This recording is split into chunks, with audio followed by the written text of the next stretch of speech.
क्या आपने कभी सोचा है कि अगर आपको सिर्फ आपकी जाति की वजह से स्कूल में पानी तक ना मिले, अगर आपको किसी गाड़ी में बैठने से रोका जाए, अगर पूरी जिंदगी आपको यह एहसास दिलाया जाए कि आप इस समाज का हिस्सा नहीं हैं?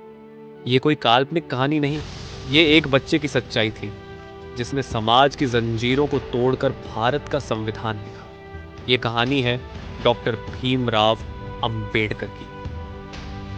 स्कूल में अपमान, जब प्यास भी जाति पूछती थी, भीमराव अंबेडकर का बचपन गरीबी और भेदभाव से भरा था। स्कूल में उन्हें अलग बैठाया जाता था। एक दिन भीषण गर्मी थी, भीमराव को प्यास लगी। उन्होंने शिक्षक से पानी मांगा, लेकिन कोई भी ऊंची जाति का व्यक्ति उन्हें पानी देने को तैयार नहीं था। अगर स्कूल का चपरासी नहीं आता तो उन्हें पूरा दिन प्यासे ही रहना पड़ता, क्योंकि उनकी जाति अछूत थी। सोचिए, जिस बच्चे ने आगे चलकर संविधान बनाया, उसे बचपन में इंसान तक नहीं समझा गया। ट्रेन में अपमान, जब सफर भी आसान नहीं था। साल 1901, भीमराव अंबेडकर और उनके भाई ग्वालियर से कोरेगांव जाने के लिए ट्रेन में सफर कर रहे थे। जब वे मसूर स्टेशन पर उतरे तो उन्हें आगे जाने के लिए बैलगाड़ी की जरूरत थी, लेकिन समस्या ये थी कि उनकी जाति अछूत थी। मेरी बैलगाड़ी गंदी हो जाएगी। जब उन्होंने एक बैलगाड़ी वाले से जाने की बात की तो वह पहले तैयार हो गया, लेकिन जैसे ही उसे पता चला कि वे महार जाति से हैं, उसका चेहरा गुस्से से लाल हो गया। तुम नीच जात के हो, मेरी बैलगाड़ी गंदी हो जाएगी। फिर वह बैलगाड़ी वाला वहां से चला गया। अब वे दूसरे बैलगाड़ी वालों के पास गए, लेकिन सबने मना कर दिया। किसी ने कहा, अगर तुम मेरी गाड़ी में बैठ गए तो मुझे पूरा गांव अछूत मान लेगा। तुम लोग यहाँ क्या कर रहे हो? गर्मी बहुत तेज थी, भूख और प्यास से उनका बुरा हाल था।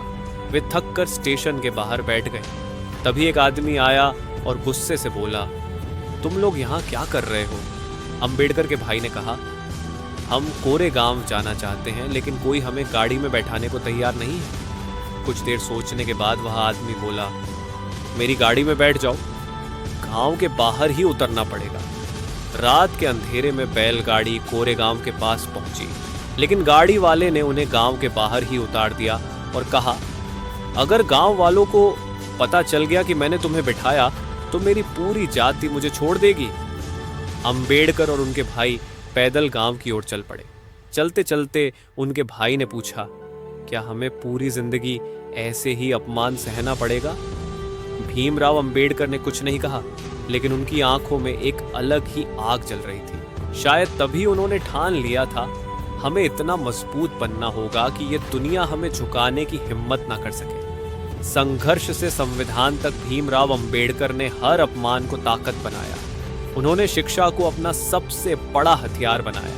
लंदन और अमेरिका में पढ़ाई की, भारत लौटकर दलितों के हक की लड़ाई लड़ी और आखिरकार जब भारत आजाद हुआ तो उन्हें संविधान लिखने की जिम्मेदारी सौंपी गई। उन्होंने ऐसा संविधान बनाया जिसमें हर इंसान को बराबरी का हक मिला।